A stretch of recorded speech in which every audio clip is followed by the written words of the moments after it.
بسم اللہ الرحمن الرحیم۔ اللہ نے آدم علیہ السلام کو پیدا کیا اور انہیں عالم بنا کر ہی تخلیق کیا، یعنی جب وہ پیدا ہوئے تو جاہل نہیں تھے۔ اللہ نے آدم علیہ السلام کو فرشتوں سے بھی بڑا عالم بنا کر پیدا فرمایا۔ بے شمار احادیث میں آدم علیہ السلام کی ابتدا اور ان کے علم کا ذکر موجود ہے۔ جب اللہ نے آدم میں مکمل روح ڈال دی اور وہ اپنے پاؤں پر کھڑے ہو گئے تو اللہ نے انہیں حکم دیا، جاؤ فرشتوں کی جماعت کو السلام علیکم کہو۔ آدم اور فرشتوں کی زبان عربی تھی، یہی زبان اہل جنت کی ہے۔ آدم گئے، جا کر سلام کہا، انہوں نے جواب میں کہا وعلیکم السلام ورحمت اللہ، یعنی تجھ پر اللہ کی سلامتی اور رحمت ہو۔ اللہ نے فرمایا یہ تیرا اور تیری اولاد کا آپس میں ایک دوسرے کو تحفہ اور ہدیہ ہے۔ اللہ نے آدم علیہ السلام کو ابتدا ہی میں تمام نام سکھا دیے۔ مفسرین نے ان ناموں کے بارے میں بہت بحثیں ذکر کی ہیں۔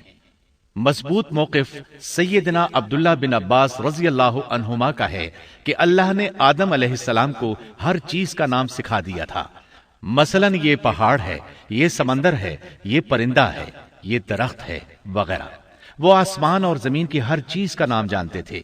یہ علم کیسا تھا، انسان نے کس طرح ہر چیز کا نام پہچان لیا۔ یقیناً اللہ انسان میں یہ طاقت پیدا کر سکتا ہے کہ وہ ہر علم کا احاطہ کر سکے۔ اللہ نے آدم علیہ السلام کو ہر چیز کا نام اور اس کی صنعت اور کام بھی معلوم کرا دیا۔ آگ، لوہے، لکڑی، غرض ہر چیز کا نام اور استعمال ذہن میں ڈال دیا۔ وہ کس قدر عظیم علم سے بہرور ہوئے، سبحان اللہ۔ بہرحال اللہ نے آدم علیہ السلام کو صرف شکل و صورت اور تخلیق ہی میں بلند مرتبہ عطا نہیں کیا تھا، بلکہ عقل و علم کے لحاظ سے بھی بلند درجے اور مقام پر فائز کیا تھا، جیسا کہ اللہ تعالیٰ فرماتے ہیں وَعَلَّمَ آدَمَ الْأَسْمَاءَ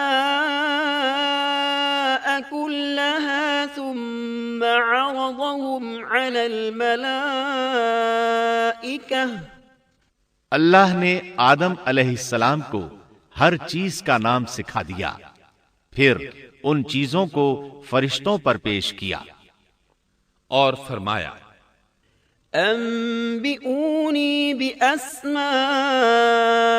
هَؤُلَاءِ إِن كُنتُمْ صَادِقِينَ۔ مجھے ان چیزوں کے نام بتاؤ اگر تم سچے ہو۔ مطلب یہ کہ تم اپنے دعوے میں کہاں تک سچے ہو۔ جب آدم کی تخلیق ہوئی تو تم نے کہا تھا اللہ جو چاہے پیدا کر لے، قسم ہے وہ ہم سے زیادہ معزز اور عالم نہیں ہوگا۔ اس دعوے میں اگر تم سچے ہو تو ذرا ان اشیاء کے نام تو بتاؤ۔ اللہ تعالیٰ نے آدم علیہ السلام کا زیادہ معزز ہونا، مکرم ہونا اور علم و معرفت والا ہونا واضح کرنے کے لیے فرشتوں کو حکم دیا کہ آدم علیہ السلام کو سجدہ کریں۔ یہ سجدہ تعظیمی تھا، عبادت والا سجدہ نہیں تھا۔ سجدہ تعظیمی پہلے وقتوں میں جائز تھا، لیکن اب حرام ہے۔ اسی لیے تو یعقوب علیہ السلام، ان کی بیوی اور 11 بیٹوں نے یوسف علیہ السلام کو سجدہ کیا تھا۔ بہرحال فرشتوں نے آدم علیہ السلام کو سجدہ کیا۔ اس سے معلوم ہو جاتا ہے کہ کون زیادہ عزت اور عظمت والا ہے۔ یقیناً آدم علیہ السلام زیادہ شرف اور منزلت کے حقدار ٹھہرے۔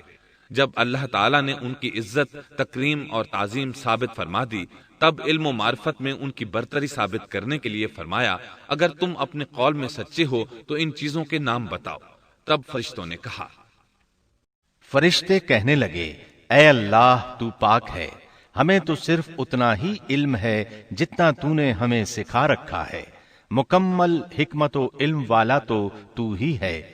اللہ تعالیٰ نے آدم علیہ السلام سے فرمایا اے آدم تم ان فرشتوں کو ان چیزوں کے نام بتاؤ۔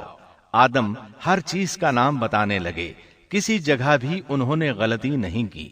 جب انہوں نے فرشتوں کو تمام چیزوں کے نام بتا دیے تو اللہ تعالیٰ نے فرشتوں کو مخاطب کر کے کہا کیا میں نے تمہیں پہلے ہی نہیں کہہ دیا تھا کہ زمین اور آسمان کا غیب میں ہی جانتا ہوں، اور میرے علم میں ہے جو تم ظاہر کر رہے ہو اور جو چھپا رہے ہو۔ یہاں ذہن میں سوال ابھرتا ہے کہ فرشتے کیا چھپا رہے تھے؟ وہ راز والی بات یہی تھی کہ اللہ ہم سے زیادہ معزز اور عالم مخلوق پیدا نہیں کرے گا۔ واضح رہے ہم آپ کو صرف واقعات ہی نہیں سنا رہے، صرف سیرت اور تاریخ ہی بیان نہیں کر رہے، بلکہ قرآن بھی پڑھ پڑھ کر سنا رہے ہیں۔ اور قرآن کو اس وقت تک سمجھنا محال ہے جب تک کہ ان واقعات کی تفصیل موجود نہ ہو۔ خیر،